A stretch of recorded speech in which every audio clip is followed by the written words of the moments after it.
자, 야당 반응 들어보죠. 송원석 원내대표입니다. 정치보복을 하지 않겠다던 이재명 정권이 드디어 특검의 칼을 휘두르기 시작했습니다.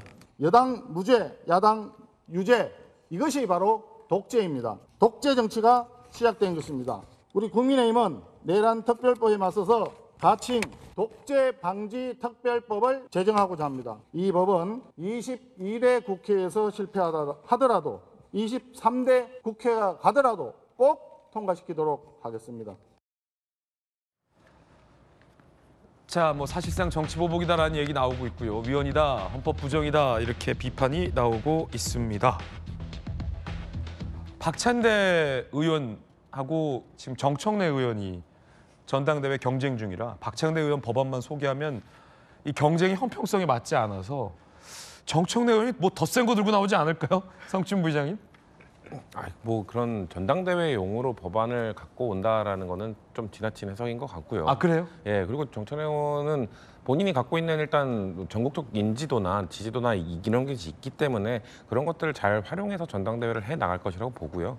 박찬대 의원도 뭐 전당대회를 목적으로 해서 뭔가 지지층에게 어필하기 위해 저런 법안을 냈다기보다는 제가 아까 말씀드린 전 경고성 차원의 그런 법안 발의가 가장 크지 않을까라는 말씀을 드리고 싶어요. 근데 저는 사실 국민의힘 내부에서 어느 정도 이 내란 특검을 통해 국민의힘에 있는 정말 이 주류 세력들 중에 윤석열 전 대통령과 연관이 있는 사람들은 같이 좀 처벌을 받기를 원하지 않을까요? 왜냐하면 사실 국민의힘 내부에서도 계속해서 이 탄핵 정국을 거치면서 개혁해야 된다는 목소리를 내지만 그 단단하게 이 뭉쳐 있는 이 주류 세력들을 결국 이겨내지 못하는 그런 한계들을 보여주고 있거든요.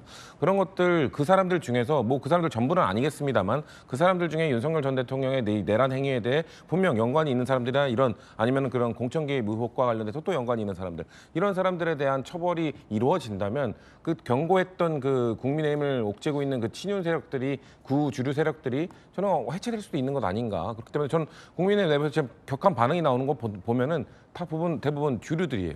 주류들은 저렇게 격하게 반응하고 있지만 그 민주당의 행위에 대해서 계속 뭐 열렬히 비판을 하던 그 비주류들은 지금 이 부분에 대해서는 저는 격렬하게 좀 반응이 안 나오고 있다고 보거든요. 그래서 국민의힘 내부에서도 지금 그렇기 때문에 사실 이 전당대회에 나오는 뭐 조경태 의원이나 안철수 의원이 우리 내란 특검에 대해서는 정당에서 협조할 수 있는 부분은 협조해야 된다고 말하는 것 자체가 거기에 전혀 연관이 없고 깨끗한 분들 분명히 있습니다. 그런 분들을 주축으로 전 보수가 재건돼야 된다고 생각하기 때문에 이것이 뭐 보수를 뭐 저희가 막 말살시키려는 것이다 그런 것이 아니라 정말 보수를 재건할 수 있는 사람들이 재건을 하는데 어떻게 보면 도움이 될 수도 있는 법이다. 저는 그렇게 말씀드리고 싶습니다.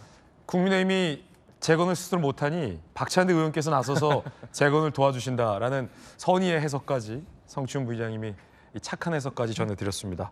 민주당 내부에서는 이 법안에 반발하는 움직임은 없습니까? 거꾸로? 글쎄요. 그 내부에서 반발은 크지 않을 것 같아요. 네. 왜냐하면 어쨌든 지난 그 한 6개월 가까이 지금 우리나라 국정이 마비됐고요.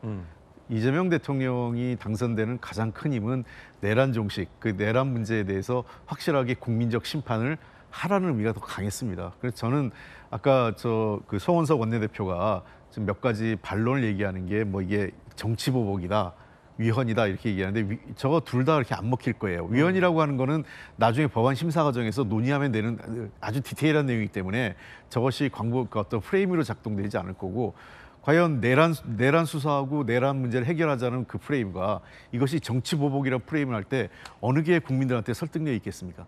아마 그 정치보복이라는 설득력이 있었으면 이재명 대통령이 당선도 안 됐을 거예요.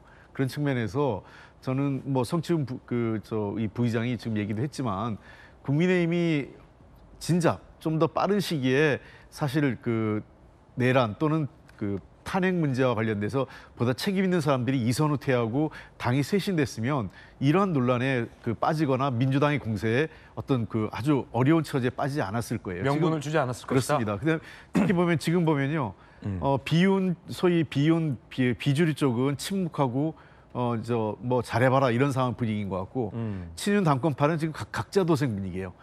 내가 혹시라도 법률적인 문제에 걸리지 않을까? 나는 어떻게 빠져나갈까? 그러다 보니까 어제 의총에서 저런 얘기를 송원석 원내대표가 했지만 반향이 없었다는 거 아닙니까? 회의장에서. 저는 그래서 더 지금 국민의힘이 심각하다는 겁니다. 네. 쓰러져가는 초가집에 미사일과 로켓포를 쏘는 격이다라는 비유가 오늘 상당히 좀 흥미로웠는데 여러 출연진들의 전문적인 의견 전해드리고 있습니다.